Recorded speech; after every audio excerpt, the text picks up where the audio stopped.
Hello students, अब हम पढ़ रहे हैं बीए पार्ट तृतीय वर्ष के द्वितीय प्रश्न पत्र समकालीन भारत में सामाजिक समस्याओं के अंतर्गत अपने अध्याय अपराध के अंतर्गत दंड व्यवस्था, पनिशमेंट व्यवस्था, जिसके अंतर्गत हम देख रहे हैं भारत में दंड व्यवस्था के बारे में, यानी कि भारत में दंड व्यवस्था क्या है। हमें अपने पिछली क्लास में दंड के बारे में पढ़ा था कि दंड क्या है, दंड के सिद्धांत क्या है, जिसके अंतर्गत हमने प्रतिशोधात्मक, प्रतिरोधात्मक और सुधारात्मक सिद्धांतों के बारे में जाना था। अब हम यहाँ पढ़ रहे हैं भारत में दंड व्यवस्था कैसी पाई जाती है। अपराधी को अपराध से दूर रखने के लिए समय समय पर बहुत सारे उपचार किए गए हैं। अगर हम स्वतंत्रता प्राप्ति के पूर्व की बात करें तो अपराधियों को दंडित करने के उद्देश्य से उन्हें जेल में रखा जाता था। जेल वो स्थान होता है जहां अपराधी को समाज से दूर रखा जाता है, जिससे वह अपराध के प्रति पश्चाताप कर सके और उसे इस बात का भी एहसास हो कि उसने जो कार्य किया है, जो कृत्य किया है, उससे समाज को हानि हुई है। प्राचीन समाज से समय से ही हम देखते आए हैं, सुनते आए हैं कि जो जेलें हैं वो अंधेरी कोठरी के रूप में हुआ करती थी, जहां अस्वास्थ्यकर वातावरण होता था और अपराधियों को कठोर दंड दिया जाता था।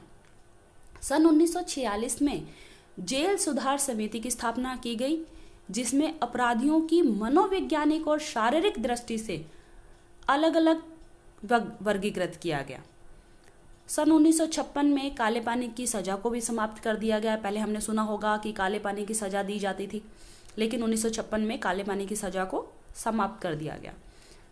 सन 1962 में राजस्थान कारागार सुधार आयोग और सन 1972 में बिहार कारागृह समिति की स्थापना की गई और समय समय पर अनेक सुधार होते रहे हैं जेल व्यवस्था के अंतर्गत। अब हम यहाँ देखेंगे भारत में दंड व्यवस्था के अंतर्गत जेल कितने प्रकार के पाए जाते हैं, यानी कि जब अपराधियों को दंड दिए जाने के अंतर्गत उसे जेल में रखा जाता है तो जेल कितने प्रकार की होती है, यानी कि जेलों के प्रकार।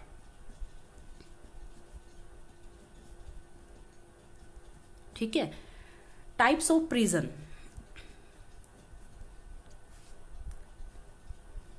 टाइप ऑफ प्रिजन,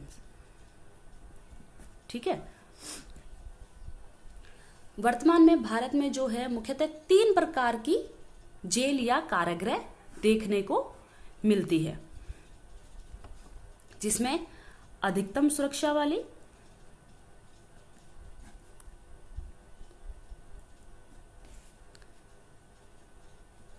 कारागृह, फिर दूसरी आती है मध्यम सुरक्षा वाली,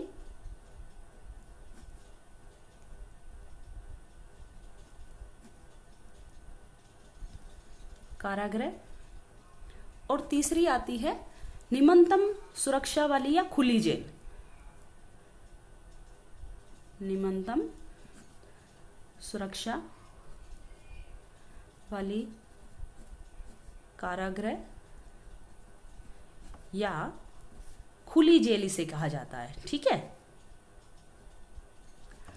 तो अब इसके बारे में पढ़ेंगे ये कैसे है। सबसे पहले हम जानेंगे अधिकतम सुरक्षा वाली कारागृह क्या होती है।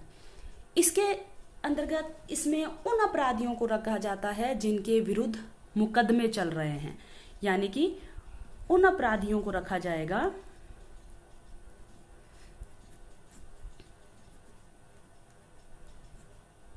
जाता है जिनके विरुद्ध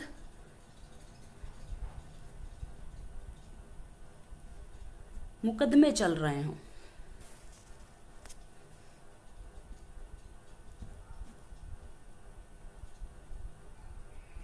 ठीक है, इन अपराधियों को यहाँ पे कुछ काम भी सिखाए जाते हैं, जैसे कृषि से संबंधित दरियां बनाना, लुहार, सुथार आदि के कार्यों का प्रशिक्षण भी यहाँ दिया जाता है, ताकि वो सामाजिक धारा से वापस जुड़ सके और इस कार्य के बदले उन्हें रुपए भी दिए जाते हैं। दूसरे हैं मध्यम सुरक्षा वाले कारागृह, इनको आदर्श कारागृह भी कहा जाता है। ठीक है, इन जेलों में उन अपराधियों को रखा जाता है जिनकी सजा की अवधि लंबी होती है। अवधि लंबी हो उनको रखा जाता है, और ये 21 से 50 वर्ष आयु के अपराधी होते हैं। यानी कि जिनकी सजा की अवधि लंबी हो और 21 से 50 वर्ष की आयु के अपराधी हो, उनको मध्यम सुरक्षा वाली या आदर्श कारागृह में रखा जाता है। और इनमें जिनका स्वास्थ्य भी अच्छा हो या जो व्यवहार कुशल हो, उनको इनमें रखा जाता है। यहाँ पे इनकी अलग से पंचायत होती है, जिनमें अपराधियों में से ही व्यक्ति का चुनाव किया जाता है। यह पंचायत जो होती है व्यक्तियों में, जो बंदियों में अनुशासन रखने का काम करती है, उनकी शिक्षा, सफाई, स्वास्थ्य, मनोरंजन, भोजन आदि की व्यवस्था करती है। यानी कि ये जो अपराधियों का समूह यहाँ इन जेलों में रहता है, उनका समूह में से ही एक व्यक्ति को जैसे लीडर या पंचायत के रूप में चुनना, और वो सारी व्यवस्थाएं, अच्छा वातावरण देने की व्यवस्थाएं, जिसमें सफाई, स्वास्थ्य, शिक्षा, अनुशासन, ये सारी व्यवस्थाएं यहाँ की जाती हैं। सभी राज्यों में इस प्रकार के बंदी गृह हैं। राजस्थान में अजमेर में आदर्श जेल है। इनमें कैंटीन की व्यवस्था भी होती है, पुस्तकालय भी होते हैं, कृषि आदि के प्रशिक्षण की व्यवस्थाएं भी इनके अंतर्गत पाई जाती है। तीसरी प्रकार की जो जेल है वो है निम्नतम सुरक्षा वाली या खुले कारागृह। यानी कि खुला कारागृह जो होता है सुरक्षा और संगठन की दृष्टि से खुला होता है, अर्थात इसमें वे कैदी रखे जाते हैं जो 21 से 50 वर्ष की आयु के होते हैं। इनमें बंदियों को कैद में नहीं रखा जाता, बल्कि खुला वातावरण में रखा जाता है। इसमें 21 से 50 वर्ष की आयु के,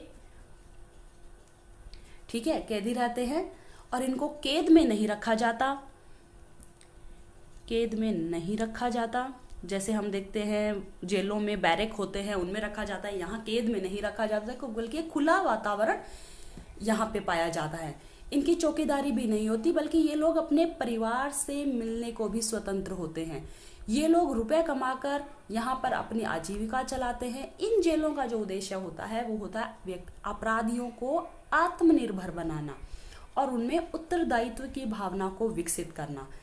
इनकी जो सजा की अवधि होती है वो 9 मास से कम हो, अथवा जो अच्छे आचरण वाले हों, उन्हीं को इनकी जेलों में रखा जाता है। यानी कि जिसकी सजा की अवधि 9 महीने से कम और जिनका आचरण अच्छा होता है, उन्हीं को इन जेलों में रखा जाता है और इन्हें विभिन्न प्रकार के प्रशिक्षण दिए जाते हैं।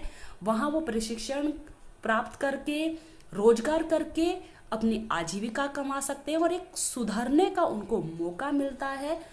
उनमें उत्तरदायित्व की भावना का विकास होना और वो आत्मनिर्भर बनने का प्रयास वो जो है वो यहाँ पे करते हैं।